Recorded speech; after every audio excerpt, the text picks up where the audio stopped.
Who should Scotland pick versus England in their massive Calcutta game this weekend? It's going to be a huge game for them to really bounce back after a very disappointing loss to Italy. I know all the Scotland fans are very disappointed because Scotland have such a world-class squad. They've got really good players, really good depth. And honestly, going into the Italy game, I thought they don't have any weaknesses, but they really did show some of those weaknesses last week. Now, I do think there will be some changes, and in my personal team I'm putting here, I am going to put some changes just to spice it up a bit.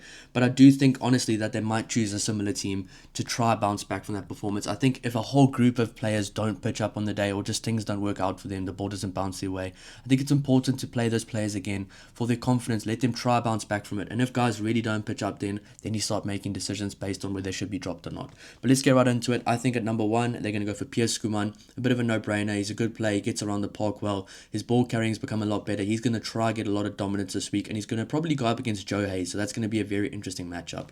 Number two, I've gone for Ewan Ashman again. He had a very poor performance and he needs to bounce back this week if he wants to keep his position in the Scotland team. I don't think George Turner did any better off the bench as well, but I think right now they have to stick with Ewan Ashman. He's a good player at his best, and I'd really like to see how he can do bouncing back from last week's performance. Number three is Xander Fagerson, a bit of a no-brainer as well. He's going to have a tough matchup against Ellis Genge. It's going to be interesting to see what happens there. They both play different kind of styles of rugby. Xander Fagerson's very good around the park, Ellis Genge as well, but Ellis Genge has also become a much better scrummager in recent years, so that's going to be really interesting. The front row for Scotland's got a massive task on their hand this weekend to give the backline some sort of platform to play from. Now at number four and number five, I've gone for Scott Cummings and Grant Gilchrist again. They made some silly, uncharacteristic mistakes like ill discipline, poor tackle technique, slipping off tackles, lack of intent, and I'm really hoping they can bounce back this week because the tight five for a team is like your engine room. You want things to really work well there so that everything else can work around it.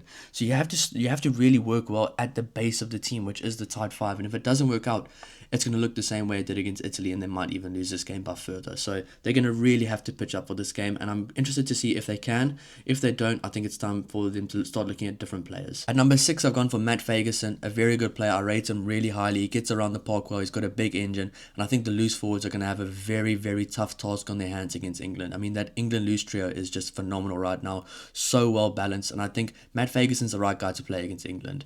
Number seven, I've gone for Rory Dodge, a workhorse. He did try his best. He was one of the guys I thought actually really put in an effort last week against Italy. It just didn't work out. And now you can't expect one or two forwards to really pitch up and try dominate the advantage line if the rest of the guys didn't. The rest of the guys just didn't show up, and you could see it. I mean, Italy was bullying Scotland all over the park, and it's sad because this Italy team is phenomenal. But I mean, all credit goes to Italy. They just showed up. At number 8, I've gone for Jack Dempsey, one of the standout players for Scotland last week. He scored a good try. He used his footwork more than most. I was a bit confused why a lot of the Scotland players weren't trying to at least use their footwork, because a simple, small step to the side or a small trying to evade the defender could easily have worked, especially in those conditions. I know it was wet underfoot, but Jack Dempsey just proved every time he carried that doing little things like that goes a long way. He made it over the advantage line almost every time he carried because he figured out those are the little things you can do in those conditions, because everybody was slipping off tackles. It was a hard game for everyone, but once Italy got the lead, it was just tough to come back. So they're going to really have to work hard this forward pack this week. So I mean, I've gone for the same forward pack. They have a really big task on their hand. They have to bounce back if they want to keep their spots. And I mean, it's now or never for Scotland. They have to win this game. At number 9, I've gone for Ben White again. I thought he was okay with the ball he was given. Same for Jamison Gibson-Park against Ireland. The forwards got no forward dominance, so how do you expect the scrum-half to actually look good or play good at all or be comfortable? It's just not going to happen. It's impossible. Playing on the back foot as a scrum-half, especially on the conditions they did, is an impossible task. So hopefully he can get some better ball because he is a quality player. At number 10, I've gone for Finn Russell again. I thought he actually had an okay game. He actually kicked Scotland into quite a few good opportunities early on in the first half, and I thought Scotland were going to score 2 quick tries after they conceded 2 tries as well. Didn't happen, but Finn Russell did everything he could to get them in those positions, and if the backline gets the ball on the back foot, no momentum going forward, they're going to look just as bad as they did. So forwards have a big job to do. Number 11, this is where it gets different. I've gone for Duan van der Merwe for this game. Only because I think that they kind of might need that size and strength right now in the backline for this game specifically. England has a very powerful backline. England's backline right now isn't just quick, isn't just skillful. They have power. They're good under the high ball. They have some big guys. I mean, Henry Arundel's not a small guy. Freddie Stewart's not a small guy. If Tommy Freeman's on the wing, he's a big guy. And I think Tommy Freeman being at 14 versus the Duan van der Merwe at 11 could be a really good matchup. So I think right now, if that's what they think is going to happen with England, that's probably the best way to counter it, is with Duan van der Merwe at 11. He's always had success in these games. He actually hasn't been playing bad recently at club level. He's actually been pretty good. So it's going to be, give him a chance. I don't think Jamie Dobie is bad at all. And I think maybe after this game, you can put him back or put him in a different position or as a utility position. I just think he struggled a bit last week. And if it's going to be anything like last week with an aerial battle, rather go for a bigger guy like Duan van der Merwe and it might work out. At number 12 and number 13, I've gone for the stock standard Sione Tuipulotu and Hugh Jones. They're going to really want to get some front foot ball this week. They want to be put in better positions. They didn't get the ball in any good positions last week. They almost got the ball on the back foot and were asked to just try and make something happen out of nothing. You can't really have that as a centre, but if they do get front foot ball, it's going to be really interesting to see what this Scotland backline can do because there's just ball players all over. And I think Sione Tuipulotu is a ball player. Hugh Jones is a ball player. They all can play make, but they can all be really powerful and elusive as well. So I'm really excited to see what they can do if they get front foot ball. For 14, I've gone for Kyle Steyn. I think he's the perfect guy to play in this game. I mean, he's the captain for Glasgow. He leads by example. He was one of the better backs last week. He's always better in those close encounter type of collisions. He's much better there. He's the kind of guy I want running off my shoulder if I'm a flyer for an inside centre. And I think he was really good last week with what he was given, with the scraps he was given. You got to give him another chance. And I think he's probably the number one wing right now in Scotland. Number 15, here comes another change. I don't know why they didn't play him last week. If he was injured, please let me know, guys. But Blair Kinghorn, he has to play. He's a tall guy. He's good under the high ball. If something were to happen to the fly-off to Finn Russell, he can easily slot in there. He plays fly-off for Toulouse sometimes. He has played there before. He's a no-brainer to have in this team. He's a ball player. He's so good under the high ball. He's composed. He's experienced. He's a British and Irish Lion. Play the guys that know how to win big games, and he does. He plays for one of the best rugby clubs in the world, so keep playing him. I don't know why they tried to not play him. It obviously didn't work. They were showing him a lot on the TV, and he looked frustrated, and I can understand why.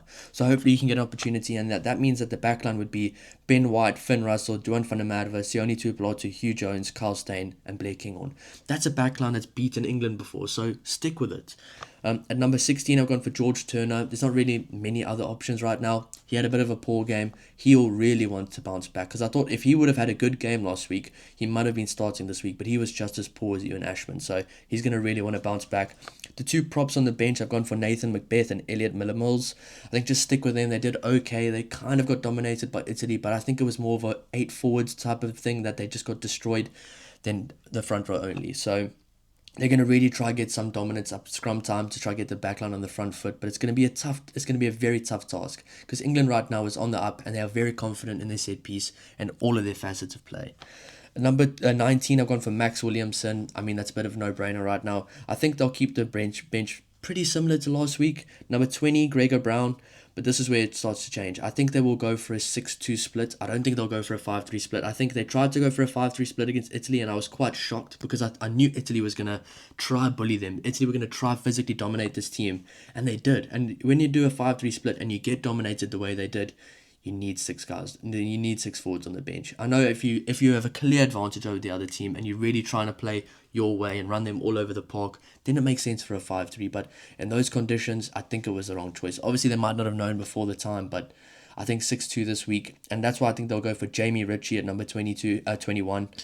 I don't know why he wasn't playing last week. I think he was there on the sideline or the water boy or something, and he's just a guy that could really be useful in this team right now. He's a good player. He can get around the park. If you get an injury early, he can play 80 minutes. He's physical. He knows how to stop. He's really good at slowing down opposition ball as well. And he was a bit of a no-brainer for me to play. I think there were some really weird selections last week. I know you have to go on form, but I also think he's been a guy that's been doing okay and getting better recently. So I think Jamie Ritchie for me at number 21, 6-2 split for Scotland. Just go back to that. Make it a bit easier on everyone. You can bring 6 forwards on at the same time if the forward pack is struggling. If you really are down in the dumps, you can bring on a whole forward pack, basically. So I think that's what they should go with this week. It's going to be a physical bombardment from England. If Scotland can hang in there and maybe thrive, then I'd like to see how this backline can play. I've got for 2 backs on the bench. George Horn, number 22, of course. He's one of my favourite players in the Scotland team. A really, really good bench player. Obviously, I've been saying in recent weeks you need to keep combinations together, but it's going to be tough to do that right now if you have a 6-2 split. And I think the other back on the bench will be Darcy Graham. He is a bit of a utility. He can play all over. He's a very good player, and I think he last week off the bench, he was one of the better guys. He actually looked like he wanted to win the game. He looked like he wanted to play. And right now, after this game, if they pitch up the same way they did against Italy, I think it's time for Gregor Townsend to choose people that want to play, that might not just be the guys that have been playing for the last few years. Maybe choose guys that really want to play and want to win for Scotland. I thought Darcy Graham's always a guy like that. He always wants to play. He always wants to win. So that's why I've gone for George Horn and Darcy Graham on the bench. Two absolutely electric backs. If the game starts to open up in Scotland's favour, those are probably two of the better guys to bring on. They can really tear things up. Going through the squad I've chosen for Scotland that I think they might choose or that I think they will choose. So it's Piers Skuma, number 1, number 2, Ewan Ashman, number 3, Xander Fagerson, number 4, Scott Cummings, number 5, Grant Gilchrist, number 6, Matt Fagerson, number 7, Rory Dodge, number 8, Jack Dempsey, number 9, Ben White, number 10, Finn Russell, number 11, Duan van der Merwe, number 12, Sione Tuipolatu, number 13, Hugh Jones, number 14, Kyle Steyn, number 15, Blair Kinghorn, please have Blair Kinghorn back, number 16, George Turner, number 17, Nathan Macbeth, number 18, Elliot Miller-Mills, number 19, Max Williamson, number 20, Gregor Brown, number 21, Jamie Ritchie. I hope he can play again because he's a guy that could really impact this team. Number 22, George Horn, number 23, Darcy Graham. I've gone for a 6-2 split. I think that's the best way to counter this England team. It's going to be an absolutely phenomenal game. I'm going to be reacting to the team as soon as it comes out, the actual team, not my team that I've chosen here. But guys, thank you so much for all the support, and we'll see you in the next video. Cheers.